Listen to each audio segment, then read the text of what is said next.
nous avons déjà organisé une conférence internationale autour des valeurs européennes, les musulmans, les citoyens musulmans en Europe et les valeurs européennes. C'était à Barcelone. À Rome, nous avons organisé, en partenariat avec l'Université de Rome et l'Université de Copenhague, une conférence internationale sur la formation des imams. Et aujourd'hui, nous essayons de réfléchir ensemble sur fiqh al-aqalliyat ou le fiqh des minorités.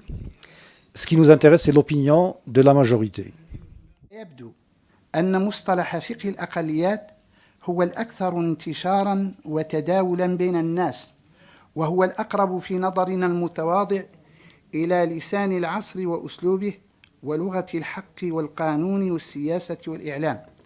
ومن أجل ذلك اخترته عنوانا لكلمتي هذه، آملين تحقيق مضمونه وتحرير مفهومه وضبط مدلوله بشكل متوازن صحيح يسر المغتربين ويشفي غليل المهتمين، وأن العبرة في النهاية بالمضمون لا بالعنوان، وبالمسمى لا بالاسم، وبالمقاصد والمعاني لا بالألفاظ والمباني بتعبير علماء الأصول. Il n'y a évidemment pas qu'une seule porte d'entrée pour que la tradition ou le fiqh de l'islam puisse être reçu ou entendu, y compris par des pouvoirs publics, et pas simplement par les fidèles.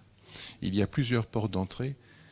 Et le problème, c'est que ces portes d'entrée sont chaque fois, en droit européen, elles sont chaque fois spécifiques. Et nos autorités européennes, eh bien, il me semble, par un défaut de culture religieux, mais aussi par un défaut de culture proprement juridique, mélangent ces portes d'entrée. Et c'est ça essentiellement que je voulais vous proposer aujourd'hui avec quelques exemples.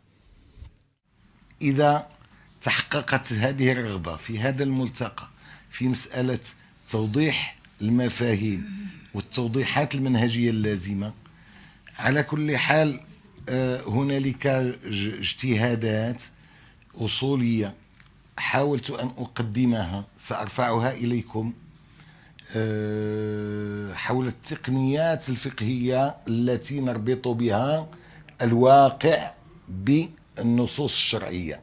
Oui, il y a un islam allemand, un islam français, un islam britannique, uniquement dans le sens où il s'agit de politiques publiques nationales qui encadrent le religieux, comme l'a démontré monsieur le professeur Christians. Mais en même temps, il est important de souligner que l'idée de réaliser un islam européen, entre guillemets, qui serait découpé de ses origines dans les pays musulmans, n'a pas du tout de sens. C'est un peu comme si l'on insistait de laisser tomber la référence à Rome du catholicisme romain. هو في نفس الوقت فرصة بالنسبة للإسلام وخاصة في منظومته الفقهية، لأنه يتيح له الإمكان التاريخي لاستئناف مسيره كما تبين في كثير من المداخلات، وبالتالي تحريك آلة الاجتهاد، لأنه واقع جديد، وواقع جديد يعني أسئلة جديدة قادرة على أن تحرك هذه الآلة. النظر إلى فقه المهجر أو فقه الأقليات باعتباره فقها تنبني أحكامه وتشريعاته واجتهاداته على ما يرغب الآخر في المجتمع المسلم، لذلك سيكون له من الأثر والتأثير في غير المسلمين كنموذج لإسلام عملي مطبق ما يستوجب مراعاة الجوانب التي تحفظ للإسلام ما يوجب له التقدير والاحترام.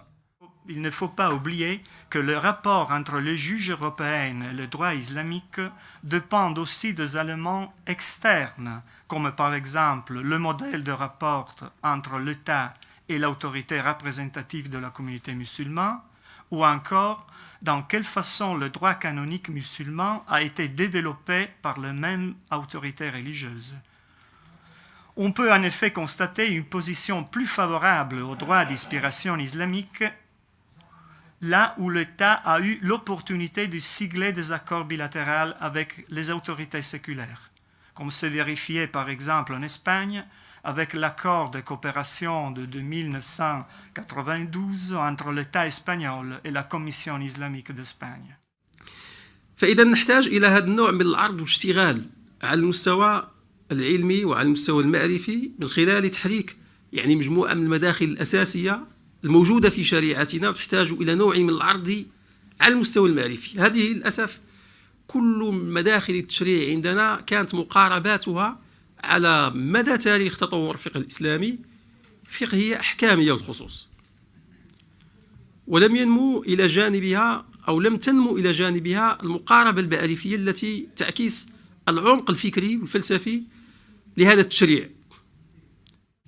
Also, the presence and active involvement of 18 Muslim states, including Morocco, in the composition of all of these international human rights treaties is often overlooked or ignored and forgotten. And the transformation of the UN from a largely Western-dominated forum to one with a growing influence of Islamic countries, again, is often ignored. Vous avez des artistes qui sont complètement en pas de côté par rapport à ceci et qui ignorent totalement la dimension normative. Et donc ils vont vers l'option que certains ont même dit clairement de la schizophrénie.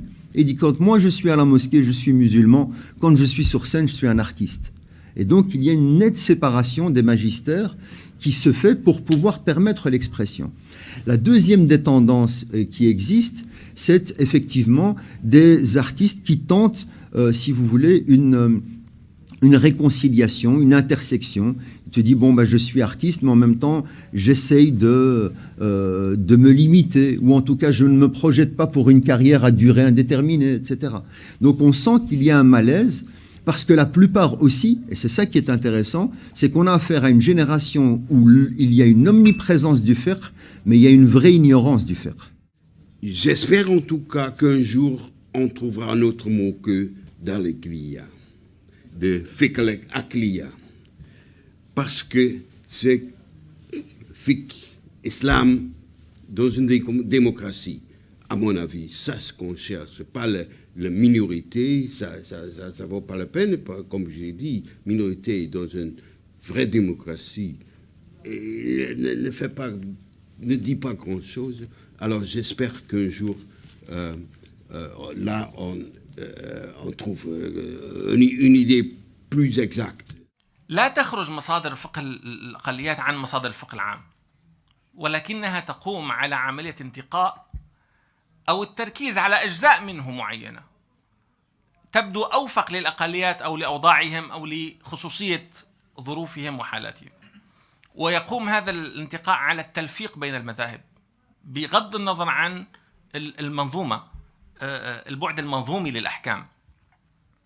وبالتالي جوهر المسألة قائم على أن هذه الخصوصية المثبتة للأقليات والحديث عن فقه جديد استلزم الحديث عن مصادر، فاضطروا للحديث عن مصادر، وبالتالي مع أنه هذه المصادر ليست متميزة، يعني هي جزء من الفقه العام. المقاصد الكبير اللي هو الإمام الشاطبي أشار في الحقيقة في ذلك الوقت المبكر من الزمن إلى قاعدة مفادها يعني أن الفقيه إذا أراد أن يصدر حكما شرعيا فلا بد أن يراعي ثلاثة أمور، يعني التغيرات الزمنية والظرف والسياق. أنا أعتقد هو أشار أيضا بعين الماضي إلى المستقبل إلى فقه، يعني ممكن أن نتجاوز فقه الأقليات إلى فقه السياقات، يعني فقه السياق أو فقه الواقع. Le religieux ne prend pas la même attitude, n'a pas la même position, la même prise de conscience de l'espace. Donc il y a un conflit. Et l'Europe est en train d'être construite. Et les musulmans doivent juste faire le nécessaire pour participer à une Europe de demain.